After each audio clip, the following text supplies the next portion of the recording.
Marcelo Bielsa is a coach who has transformed the theory and practice of those who influenced him, not least two of the great figures of Argentinian football, Carlos Bilardo and Cesar Luis Menotti, and in turn gone on to influence a huge number of managers and coaches himself. Bielsa's synthesis of preparation, hard work, rigid training techniques, fast vertical football and pressing can be seen across the modern game. Indeed, as Jonathan Wilson said in an article in 8x8, since the back four spread from Brazil in the late 1950s and early 60s, no South American has had such an influence on how the world played as Bielsa has had in the first decade of the 21st century. So what is his influence, and who is it on?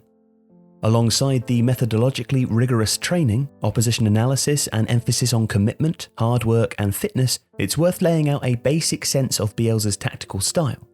Jed Davies, a coach who has worked extensively on analysing Bielsa's approach, puts it like this.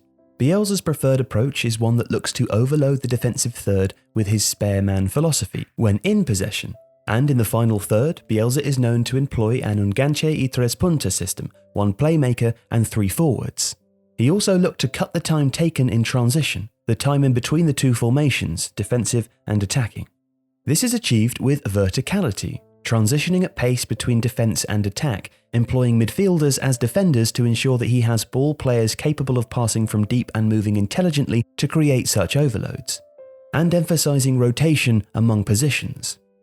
To this is added Bielsa's fierce pressing approach, and it's clear to see how other managers have been influenced by the combination of a form of intense vertical positional play and pressing. While the 3-3-1-3 that Bielsa has advocated for and had success with is fairly unusual in modern football, the idea of having an attacking, linking midfielder with a striker and two wingers ahead is common among Bielsa followers, even if the team's defensive shape doesn't show it as clearly. Mauricio Pochettino has employed variants of this at Southampton and Tottenham Hotspur, while also preaching the press, and by necessity adhering to the same levels of intensity in training. Pochettino, like many of the coaches who cite Bielsa as an influence, played under the coach at Newell's.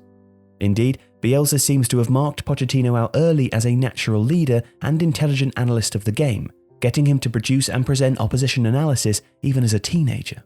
One manager who has perhaps most purely followed Bielsa's tactical approach is Jorge Sampaoli, who achieved success at Universidad Chile after a less than stellar early career.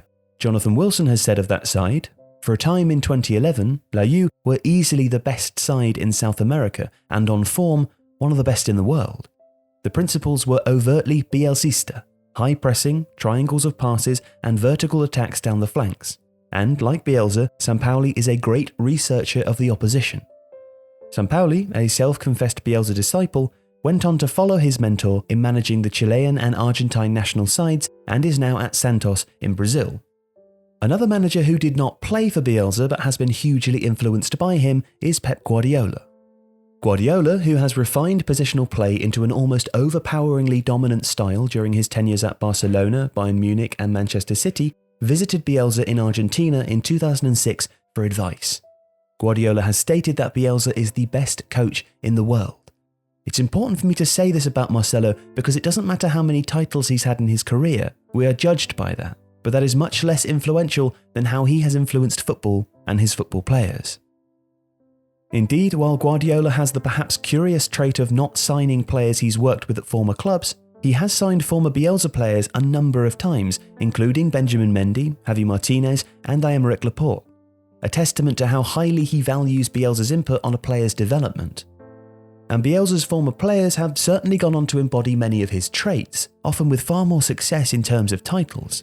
Those former players include, along with Pochettino, Marcelo Gallardo, already River Plate's joint most successful manager, who's won the Copa Libertadores twice, as well as other trophies with the Argentinian side and the Uruguayan top flight with Nacional.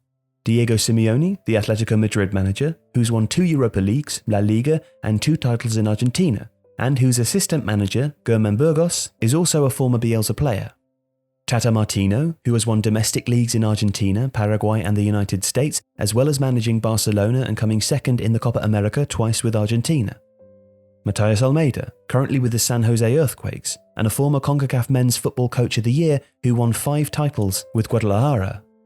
And Eduardo Berizzo, the former Athletic Club de Bilbao coach who is now in charge of Paraguay and has won the title in Chile with O'Higgins.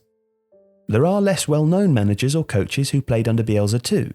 Gabriel Heinze, in charge at Bielsa's former club Vélez Sarsfield, Konstantin Galka, now managing in Denmark, who also managed Espanyol and had a very successful spell at Steaua Bucharest, Walter Samuel, current assistant manager in the Argentina setup, Pablo Aimar, the Argentina under-17s boss, Esteban Cambiaso, assistant manager of Colombia, and Adoni Irola, in charge at AEK Larnaca in Cyprus. The list goes on and on. Bielsa's influence is extraordinarily wide-ranging, and that's just when you consider those who've played for him. His influence ranges across the tactical, analytical, and preparatory. Many have tempered Bielsa's attacking intensity and added a degree of caution, but the foundations of today's Tottenham Hotspur, River Plate, and San Jose Earthquakes are overtly rooted in the philosophy of Marcelo Bielsa. That breadth of influence among so many coaches surely marks him out as one of the most important figures in the modern era of football.